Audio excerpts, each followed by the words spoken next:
আসসালামু আলাইকুম। আমি doctor Sakib Ahmed, orthopaedics, trauma and tumour consultant. আমি কুমিল্লা মেডিনোভাতে অর্থোপেডিক কনসালটেন্ট হিসেবে কর্মরত আছি। আজকে আমি আপনাদেরকে আমার এক ছোট্ট বাবুর হাত ভাঙার গল্প বলবো এবং হাত ভাঙার পরে ওর হাতটা সম্পূর্ণরূপে ভালো হয়ে গেছে তার ফলো আপ দেখাবো। তো আমার এই বাবুটি সে দৌড়াতে যেয়ে পড়ে যায় এবং পড়ে যেয়ে তার ফোরআর্ম ফ্র্যাকচার হয়। তো ফোরআর্ম ফ্র্যাকচার হয়ে যাওয়ার পরে তার হাতটা অনেক বেশি ফুলে যায়। তো তার দাদি আমার কাছে নিয়ে আসে। তো দেখি বাচ্চাটার হাতটা অনেক বেশি ফুলে গেছে। তো আমরা এক্স রে করি। এক্স রেতে দেখা যায় যে তার রেডিয়াস ফ্র্যাকচার হয়েছে এবং আলনা ফ্র্যাকচার হয়েছে, অর্থাৎ হাতের যে দুইটা হাড্ডি থাকে দুইটা হাড্ডিই ভেঙে গেছে। রেডিয়াসের প্রক্সিমাল এন্ডে ফ্র্যাকচার হয়েছে, আলনার শ্যাফটের দিকে ফ্র্যাকচার হয়েছে। তো রেডিয়াল ফ্র্যাকচারটা অনেক বেশি ডিসপ্লেসড ছিল, অর্থাৎ একটা ফ্র্যাগমেন্ট থেকে আরেকটা ফ্র্যাগমেন্ট অনেক দূরে ছিল। আর আলনার ফ্র্যাগমেন্টটা মোটামুটি ভালোই ছিল। তো আমরা প্রথমত এটা ক্লোজ রিডাকশন করি, অর্থাৎ বাচ্চার এই জায়গাটা অবশ করে আমরা প্লাস্টার দিয়ে দিই, back slab, long arm back slab দিয়ে দিই। লং আর্ম ব্যাক স্ল্যাব দেওয়ার পরে বাচ্চাটার ফোলাটা কমে যায়। বাচ্চাটার ফোলাটা কমে যাওয়ার পরে আমরা লং আর্ম ফুল প্লাস্টার করে দিই। রেডিয়াস এবং আলনা ফ্র্যাকচারের ক্ষেত্রে আমরা বাচ্চাদের 6 থেকে 8 উইকস আমরা প্লাস্টার রাখি। তো লং আর্ম ফুল প্লাস্টার রাখার পরে আমরা 3 সপ্তাহ বা 4 সপ্তাহ পরে আমরা লং আর্ম ফুল প্লাস্টার কেটে শর্ট আর্ম ফুল প্লাস্টার করে দিই। শর্ট আর্ম ফুল প্লাস্টার করে দেওয়ার উদ্দেশ্য হলো যাতে কোনোইটা আমার ফ্রি হয়ে যায়। প্রথমত হলো আমরা একদম এই পর্যন্ত প্লাস্টার দিয়ে দিই, হাত থেকে একদম এই পর্যন্ত প্লাস্টার দিয়ে দিই। এরপরে আমরা এতটুকু করি, এই উপরের শুধু এই অংশটুকু করি এবং কোনোইটা আমরা ফ্রি করে দিই। কোনোইটা ফ্রি করার উদ্দেশ্য হলো যাতে আমার বাবুটা কোনোইটা সামনে এবং পিছনে এভাবে নাড়াইতে পারে, অর্থাৎ ফ্লেকশন এবং এক্সটেনশন করতে পারে। তো আমার এই বাবুটিকে যেভাবে বলছি ওর দাদি ঠিক সেভাবে ওকে ব্যায়াম করেছে। ওর বাবা অনেক দুশ্চিন্তাগ্রস্ত ছিল যে আমার বাচ্চার 2টা হাতই নষ্ট হয়ে গেছে, আমার 2টা হাতই ভেঙে গেছে, এখন আমার এই বাচ্চার 2টা হাত ভালো হবে কি না। প্লাস্টার করার আগেই সে আমাকে অনেক প্রশ্ন করে যে স্যার আমার এটা ভালো হবে কি না, আমার এটা গ্যারান্টি দিতে হবে যে আমার বাচ্চার হাত পুরোপুরি ভালো হয়ে যাবে। তো আসলে আমি প্রথমত একটু বিরক্তই হই, তারপরেও আমি বুঝি একজন বাবা তার বাচ্চার হাতটা নিয়ে কতটুকু চিন্তিত থাকে। তো সে আসলে এত বেশি চিন্তিত ছিলেন কারণ হলো তার ছোটোবেলায় এরকম ভেঙে গেছিল। তো ভেঙে যাওয়ার পরে তার হাতটা কবিরাজের কাছে গেছে, যাওয়ার পরে তার হাতটা বাঁকা হয়ে গেছে। এখন সেই বাঁকা নিয়েই তার জীবনযাপন করতেছে এবং তার কাজকর্ম করতে একটু অসুবিধা হয়। তো সেই জন্য সে মনে করছে যে আমি যদি প্লাস্টার করার পরে আমার বাচ্চার হাতের অবস্থাও যদি আমার মতো হয়, এই জন্য উনি অনেক দুশ্চিন্তাগ্রস্ত ছিল। তো যাই হোক, উনি প্রথমেই আমার কাছে নিয়ে আসছেন আল্লাহর অশেষ রহমতে, এবং আমি আমার সর্বাত্মক চেষ্টা করি আমার নিজের মেয়ের মতো করেই ওকে প্লাস্টার করি।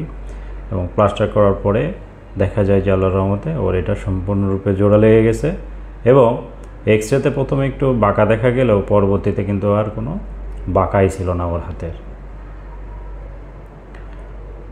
তো শর্ট আর্ম ফুল প্লাস্টার রাখার পরে যখন সম্পূর্ণরূপে জোড়া লেগে গেছে, এরপরে আমরা ওর প্লাস্টারটা খুলে দিছি। প্লাস্টারটা খুলে ওর হাতের মুভমেন্ট দিছি, ওর হাতের এক্সারসাইজ দিছি, ঠিক যেভাবে ওকে এক্সারসাইজ করতে বলছি। ওর বাবা এবং ওর দাদি দাদু ওর পরিবারের সবাই ওকে খুব ভালোভাবে যত্ন করছে এবং খুবই ভালোভাবে ওকে ব্যায়াম করাইছেন।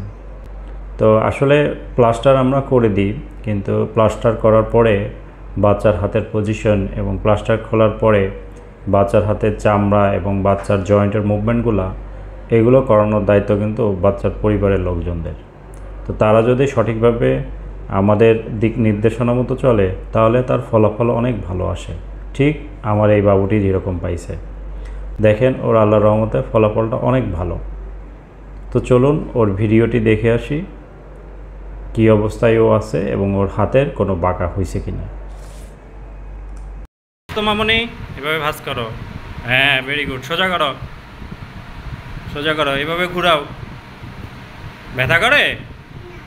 হাত এরকম করো বাইরের দিকে, এইভাবে এইভাবে, হ্যাঁ 2 হাতে উপরে তোলো, এইভাবে, হ্যাঁ উপরে পুরোপুরি তোলো, এইভাবে, হ্যাঁ সোজা, ভেরি গুড।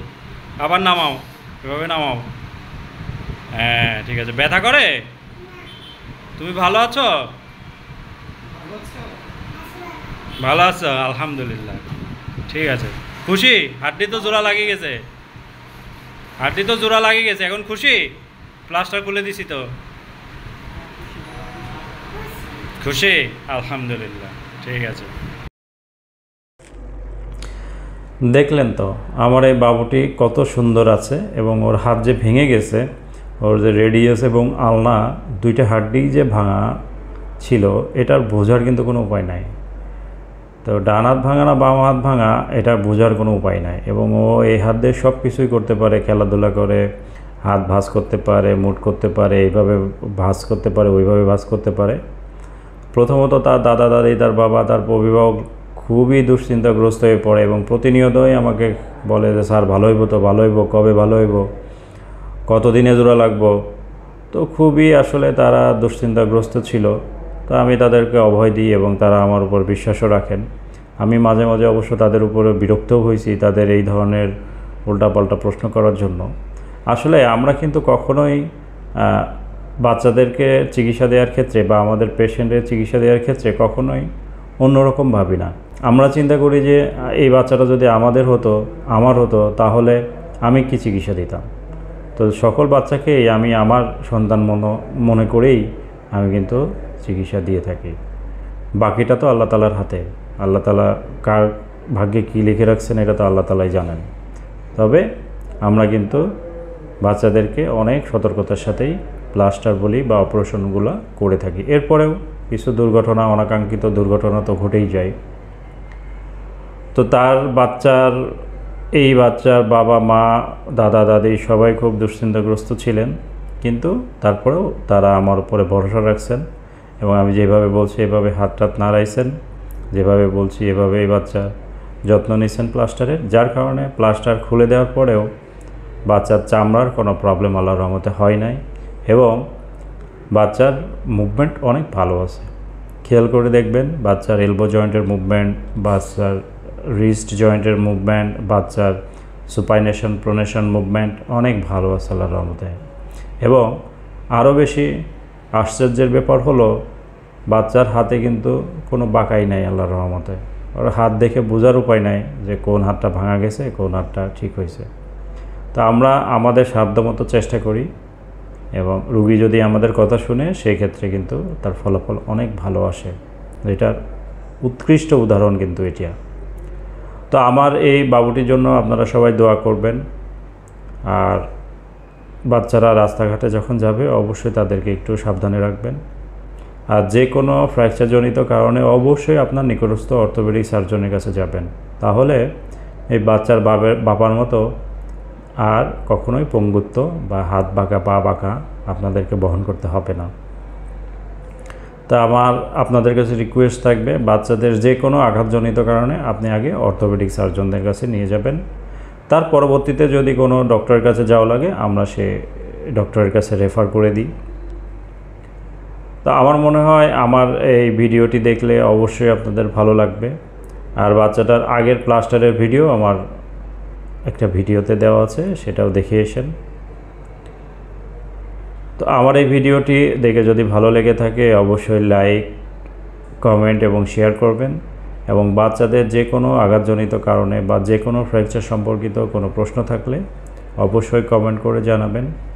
আর আমার চ্যানেলে যারা নতুন আছেন অবশ্যই সাবস্ক্রাইব করে নেবেন, যাতে পরবর্তীতে এরকম সুন্দর ভিডিওর নোটিফিকেশন আপনাদের কাছে খুব দ্রুত পৌঁছে যায়। তো সবাই ভালো থাকবেন, সুস্থ থাকবেন। আর অবশ্যই আপনি আপনার ডক্টরের উপরে বিশ্বাস রাখুন। কারণ ডক্টররা আমরা আমাদের রুগী দেখার সময় আমরা রুগীটাকে আমার ভাই, আমার বোন, আমার মা, আমার ছেলে মেয়ে এটা চিন্তা করেই কিন্তু আমরা তাদেরকে চিকিৎসা দিয়ে থাকি।